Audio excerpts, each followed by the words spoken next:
They're a bit like an avian badger that climbs trees. Could 2026 be the year that the Kākāpō breeding program takes such a big leap forward that conservationists can take a step back? Hi, Alexia Russell here. You're listening to The Detail, and today... A typical male, Sirocco is clearly only interested in one thing. It's been 16 years since Stephen Fry brought the plight of the Kākāpō to the world's attention in a BBC documentary called Last Chance to See, where footage of Sirocco trying to mate with a cameraman went viral. God, he's got sharp claws. He's getting a bit frisky. Ow! Ow! Do you think it is he's actually attempting a sort of mating ritual? He is. Oh, moss. You are being shagged. Or not. Ow! God, it's sharp. Look, he's so happy. Sorry. One of the funniest things I've ever seen. The footage is still having an effect. It sure is. Every time people discover Kākāpō, they seem to discover that video clip. Alison Ballance's history with that specific endangered parrot goes back far longer. I have a fondness for that particular bird. I was actually working for NHNZ back in the 90s, and I was filming Kākāpō in 1997, and one of the nests I was filming at was Zephyr's nest, and she was the mum of Sirocco. And in my documentary, we have Sirocco being rescued and run down to the hut because he needed antibiotics, and then he ended up being hand-reared, and then he became the famous conservation bird. Sirocco is apparently on Pukenui Island at the moment, living just like a wild Kākāpō, doing his thing and just hanging out in nature and hanging out with other Kākāpō. And now, even though Alison's semi-retired from RNZ's Our Changing World, she has a new podcast coming out because next year is a mast year and Kākāpō are about to start breeding again. Yes, I am going to be able to spend about 6 months waxing lyrical about Kākāpō again. So 2019 I did the first season of the Kākāpō Files and I followed this epic Kākāpō breeding season. I'm doing the same thing again starting mid-December in the Kākāpō Files Season 2. Is there much left to say? There is so much left to say. Kākāpō is the gift that keeps on giving. It's such a wonderful bird. We keep learning so much about it, and the conservation program around it keeps evolving. So lots of things to talk about.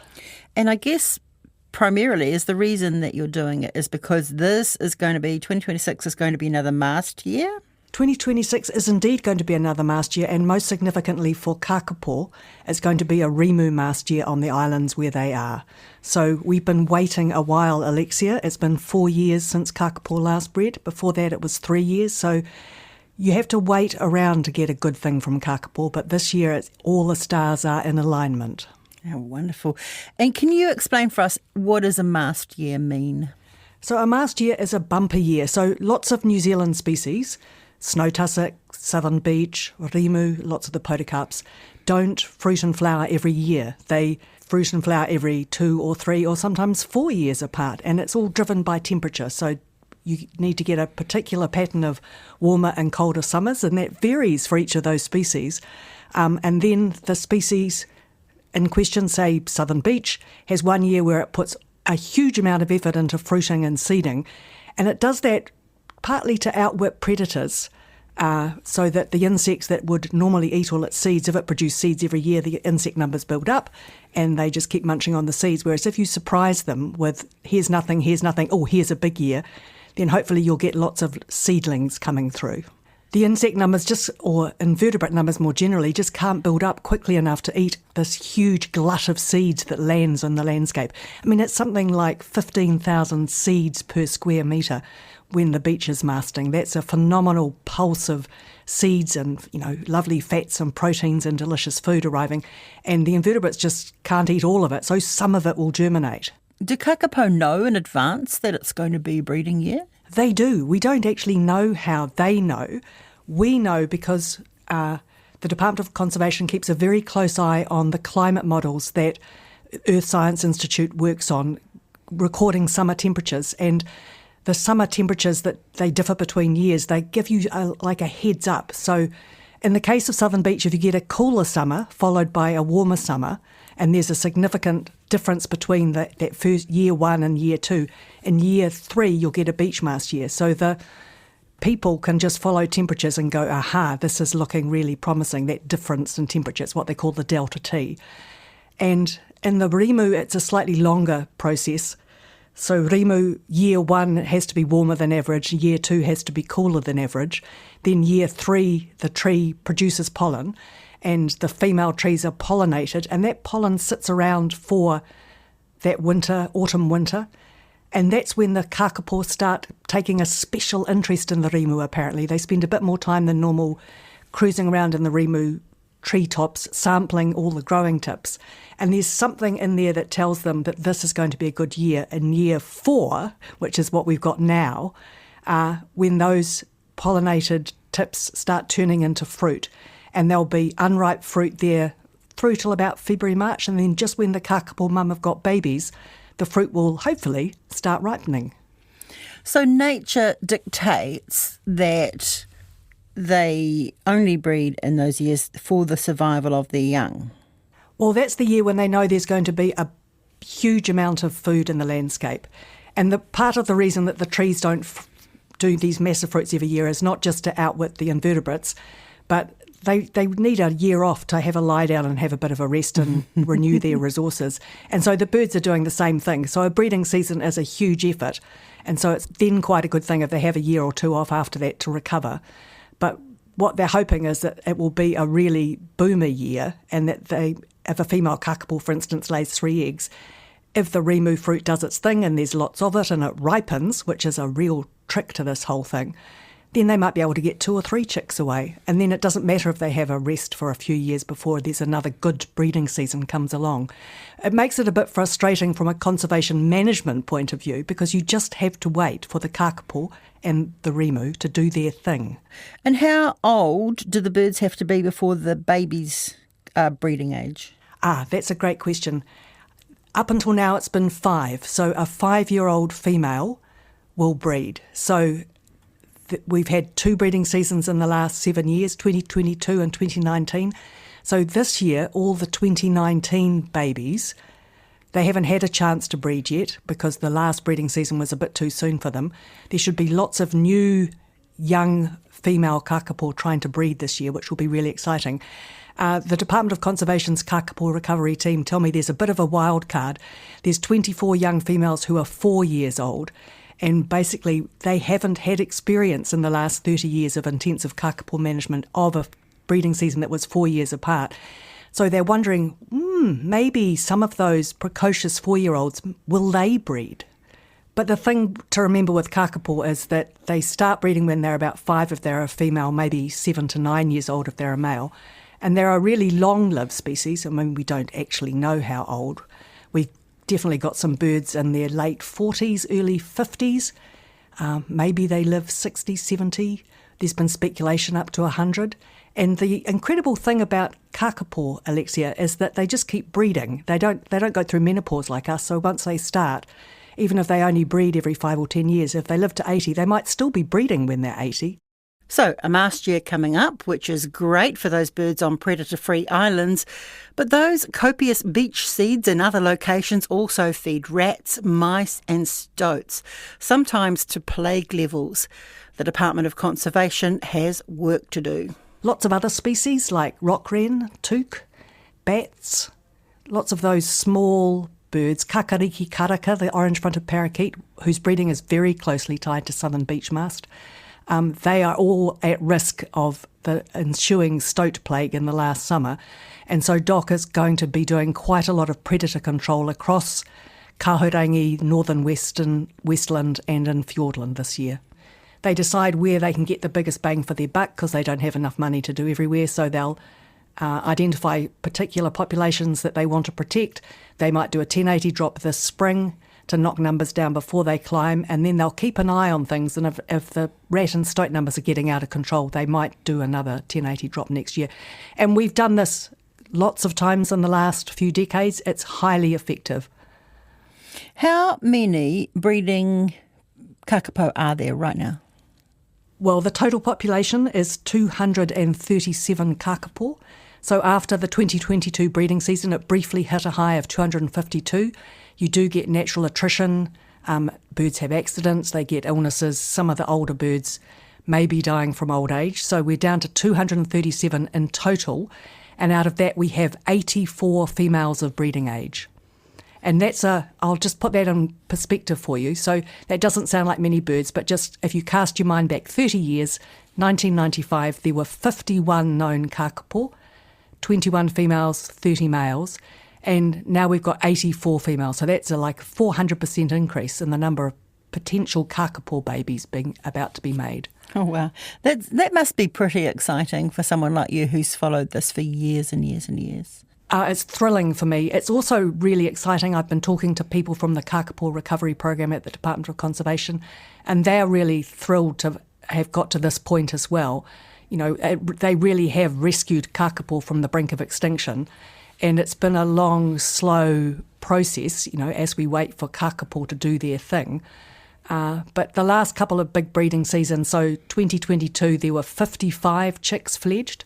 Fledged is when they become independent and leave the nest. 2019, which was a very intensive management year, there were 72 chicks fledged. And so they've really boosted the numbers in the last 10 years. But the intensive management of Kākāpō can't continue. It's resource heavy. Conservationists believe the numbers have recovered to such an extent that they can now take a step back. Here's first Daryl Eason and then Andrew Digby, and they're both from the Kākāpō Recovery Operation, and they're talking to Alison. As the population grows, there's no way we can manage more birds with this type of intensity. So we have to learn now how we can step back and still retain good productivity. It's a little bit, nerve-wracking. We will probably almost certainly have higher chick mortality this year than we've had in the past because we're taking these steps. But it is essential because, we've got this. We're going to have probably quite a few Kākāpō chicks this year. The population will increase quite a bit. We're really running out of room for them, and by the time the next breeding season comes, around about probably 2028 or 2029, then we're really going to be short of space. So we're going to have to, make some quite big decisions about the management of Kākāpō over the coming years, and we're having kind of to accelerate the speed at which we step back and move away from this intensive management model. And where exactly are the remaining Kākāpō? Are they all on predator-free places? They indeed are all on predator-free islands. They were all moved from Rakiora Stewart Island, which was their last natural home. They were moved in the late 80s and early 90s because they were getting killed by feral cats, basically. This is the late conservationist Don Merton, credited with saving the black robin and revolutionising the intensive management of endangered birds such as the Kākāpō. In an amazing feat, we managed to round up all the Kākāpō over about 10,000 hectares of scrubland, very, very dense scrubland, some of it, catch them and move them to Little Barrier and to Codfish or Whenua Island, and thereby destroy the last remaining population of Kākāpō. But in so doing, we actually saved them from certain extinction, because had we not moved them, the cats would have done the job for us and cleaned them out completely. And so far as we know, there's no Kākāpō left on Stewart Island. Very sad. Whenua Codfish Island has been the focus for the last 30 years. That's got a good breeding population on it. That will be the most intensively managed population this year. Pukenui Anchor Island in Dusky Sound has another good-sized breeding population, and Te Kākahu, Chalky Island in the very south of Fiordland, that has a smaller number of birds. And the key thing about this breeding season is there will be far less management. DOC is trying to work out how to step away. Like, you can't keep doing this level of intensive management where you're managing every individual. They need to be able to step back and just manage the population and not step in every time something looks like it might go wrong. Like, what they've said to me is we might lose a few chicks this year, but we have to learn how to do that. So what does intensive management involve? In 2019, it involved things like supplementary feeding, so that to make sure that the birds aren't going to run out of food, they feed them fruit and vegetables and nuts and special designed pellets so that there's a standby food available for them if they need it. Also in 2019, they did double clutching, where they have got very good at incubating eggs in incubators and hand rearing the chicks, which they used to need to do to try and keep every chick alive. So in 2019, what they did, because they really wanted to boost numbers, was they took all the first clutch of eggs away from the females and artificially incubated those and started hand-rearing them. And the females all went, oh, I think I'll have another go. So lots of them went and laid more eggs. So they basically had 2 breeding seasons rolled into one. But that meant there was a lot of effort checking nests. You know, people were walking around the islands at night, bringing eggs down to the incubator, taking chicks back up to foster mum Kākāpō, because Kākāpō are very tolerant about having their chicks and eggs moved around. It's that kind of level of management intensity that you can't keep doing forever. So Te Kākāpō Chalky Island will be a real hands-off island for them. They will be monitoring from a distance though, because they use technology very cleverly. So all of the birds carry these really smart transmitters on them that send a huge amount of information back about what that bird is up to. So that's basically like the phone, they have their own Fitbit, and the team can monitor remotely and say, oh, that bird, oh, those 2 birds mated last night, that female's, her activity's dropped right down, we think she must be incubating eggs. Oh, we think her chicks have hatched, her activity levels have popped up again and she's clearly running around finding food. And so if a complete disaster looks like it's unfolding, they will step in and do something. But otherwise, they're just going to leave the mums on Te Kākāpō Chalky to do their own thing and see how it goes. So using GPS on Kākāpō, that's something we started around about in 2017 actually, and we're still going with that. We've been putting GPS tags on Kākāpō to look at where they move and why they might move there, and that's been really fascinating. We've been looking at it for a number of different reasons. One, for example, is looking at Kākāpō when they're translocated to new sites, how they move around and why they might be doing that. And also, we've been doing for the last couple of breeding seasons, and we're going to be doing again this breeding season, is breeding Kākāpō. Where do they move and why do they move the way that they do? So, for example, females, they visit males at their track and bowl systems, or who do they visit and why do they visit them, and then who they end up mating with. The breeding females then, when they have chicks, where are they feeding? Like, how much space does a Kākāpō, a female Kākāpō, need? With the GPS data, we can get some pretty amazing resolution on what they do. At the moment, all 327 Kākāpō have a name and a transmitter. But we're working towards a time when that won't be the case, and we won't know where they are, just like any other species. But thanks to the intensive management, we have a real insight into the behaviour of these unusual birds, including what the males get up to in their efforts to court a female. The males, they do put a huge effort in of their own. So at the moment, all the male Kākāpō, they've been piling on as much weight as they can because they've got a marathon ahead of them. They're doing quite a lot of housework at the moment. They're tidying up their track and bowl systems, which is the areas they display from. So they're doing lots of grubbing and moving twigs and leaves that they don't want and digging up the ground. And then sometime in December, hopefully, the males will start this booming marathon where they will boom and ching, which are the 2 different kinds of calls they make, all night, every night for up to 3 months to show the females how fabulous they are. And then the females will go to the top of the island, which is where all the males are, and decide which male they want to mate with. And from a fertility point of view, hopefully they'll mate several times with several different males, because that increases the likelihood that their eggs will be fertile. And the males will lose about half, having piled on all the weight at the beginning of the breeding season, will lose all that extra weight, and they'll be quite scrawny by the end of the breeding season because they have made their own effort. It's just that they're making an effort advertising their wares, if you like. Can you talk to me more about that track and bowl thing? They do what with twigs? What are they trying to do? Oh, well, Kākāpō are amazing. They're a giant flightless parrot. They're also a lek breeder. They're the only parrot that does that. So in a lek breeding species, the males all gather somewhere in some kind of arena and compete with each other to attract the females. Kākāpō happen to do it with sound. So the boom is a very low, deep sound that carries through the night forest. The higher, more metallic ching is a much more directional that sound that tells the female, I'm over here, I'm over here. And for the Kākāpō, their arenas, they gather on high points like bridges or little hill mounds and things like that. And the track and bowl system is, the bowl is a depression that they dig in the ground, just like a big shallow pudding bowl.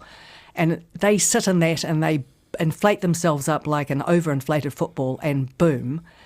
And That's their display area, and the tracks are almost just like pathways for the female. They all lead towards the bowl, so it's almost like they're doing an invitation that says, come this way. If you follow this magic pathway, at the end of it, you will find the man of your dreams. And so that's what they're tidying at the moment, and they just do a lot of grubbing, and they're trying to make those tracks clear and wide because it's just part of what they do. That's amazing. They're just such a incredibly complex bird. They are indeed. They've got these complex behaviours. They've got this complex interrelationship with the forest around them. They've been developing alongside the forest for millions of years, so it's very fine-tuned. And then the problem was that we came along and stuffed everything up by clearing the forest and introducing predators, and now we're busily trying to undo the damage that we did. What can you see for the future of Kākāpō? Is it, it feels like from the numbers that we're not, we haven't 100% sure of their future, or am I wrong there? Well, we're never quite sure how many birds you really need as a minimum. One of the good things that the Kākāpō Recovery Program has been doing over the last few decades is it's what they call a genetic rescue. So it's not just a numbers game. It's not just about maximising the number of chicks. They're trying to maximise the quality of the chicks and make sure they keep as much of the genetic potential, as much of that Kākāpō DNA from these original birds as they can before these original birds die. So they've got a population that's much younger. It's got a much better sex ratio. It's getting a really good representation of some of the rarer genes. Yeah, so Kākāpō 125 was this program we set up starting in 2015 to sequence the genomes of every single Kākāpō. A group in the United States, had sequenced the genome of one Kākāpō, and there were only 125 Kākāpō at the time, so we thought, well, why don't we just do them all? And that has been quite a very successful project. We've sequenced the genomes of all those 125 Kākāpō, and we've kept going, and we've now got around about 350 genomes of pretty much all the living Kākāpō. We've got their genomes, and quite a few dead ones as well. So that's a genetic library of basically all of the genes of all of the Kākāpō. And the next big project when it comes to assuring the future of the Kākāpō, making Stewart Island predator-free. We need a bigger place to put them. So Whenua and Pukenui can only hold a certain number of birds before they get filled. And that's why we're looking with great interest at the predator-free Rakiora program, where the community down there alongside DOC and Zero Invasive Predators in Ngaitahu are starting to begin a program where can they get rid of things like feral cats and rats on Stewart Island. And if that was the case, then we could move Kākāpō back to Rakiora and just stand back and let them be Kākāpō in their own time frame without the risk of predation from the feral cats and the rats. The good thing about Rakiora, of course, is it doesn't have mustelid, so it doesn't have any stoats, so that's a big plus.